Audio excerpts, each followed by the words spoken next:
So, welcome back to Heath's house, where we do a little bit of everything all the time, and it usually turns out right. I did about 30 days at Fort Polk just recently, and I'm coming back checking on all my beehives. These ones are doing pretty good. That one there probably could be doing a little bit better, but they're all doing pretty good. I got about 60 pounds of honey from these 3 hives, most of it from that one right there. And then these are my splits, which I did earlier this year, and they're doing okay, but they're definitely hurting. I'm actually getting ready to put some feed in all 3 of these right here. This one's hitting the struggle bus.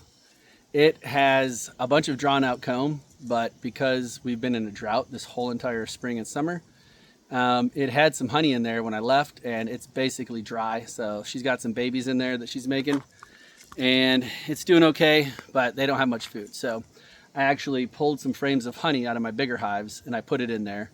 And I put a frame of brood in this one on the end as well. And then I'm going to get ready to put feeders on top of all 3 of these right now to help them out, because at this rate, they are not going to do great towards the end of the summer. And I want all 3 of these to survive. One is a swarm, which I think is this one. And then these 2 are splits from my OG queen, which is that white one on the end. That one there. And she's amazing. Like right now, she has 4 boxes in there, and she's laying in all 4 boxes. She is a crazy layer. And she's 3 years old right now, 3, maybe 4 years old. So she doesn't have much time left before the bees kick her out. And I want her genetics to keep going. I might actually do a couple more splits off of her at the end of July, and then just feed them a lot to get them stored up for winter. And actually, I probably won't harvest any more honey from any of these. And I'll probably use the honey from all of this to get all my hives through the wintertime, which is what I did last year. But this year, I've done 2 harvests, one in May, one in July, the first week of July, which is what I did the other years. And I should have had probably 400 or 500 pounds of honey from all 6 of my hives. I've had, 120 pounds of honey, and I probably got another 50 pounds I'm getting ready to harvest. So that's 170 pounds of honey I've gotten this year out of 2 harvests, out of 6 hives. That's how dry it's been. And with the frost we had this year, we had frost in April, and then we had frost in May.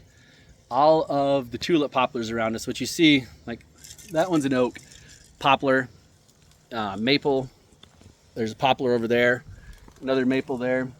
And I'm surrounded by poplars. And honeybees can get like 8 pounds of nectar from a poplar tree, and this whole area around here is just full of poplars, and not a single one of them bloomed this year. It was pretty sad. So it's been a bad year for honeybees. It's been a bad year for everything. A lot of the farmers' crops in this area, like the peach tree, the peach orchard, and the cherry orchard. I don't even think the cherry orchard opened this year because of the frost. So we're just trying to get them to survive. Ooh, check this out. And hopefully next year we don't get that frost. And we don't get the drought. Our pond, we drained in March to fix the sandpipe, and it has still not filled in. That's how dry it's been.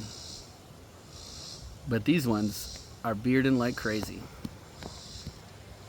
I don't know if you can see this, but they're actually hanging down. You can see it there kind of. They're hanging down through there because that's hollow, and they're hanging right on down through.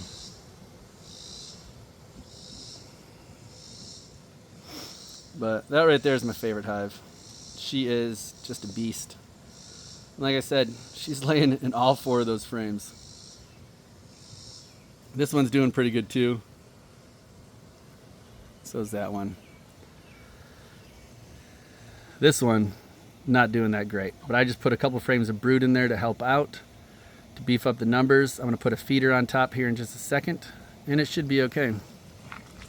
And then this one's doing pretty good as well.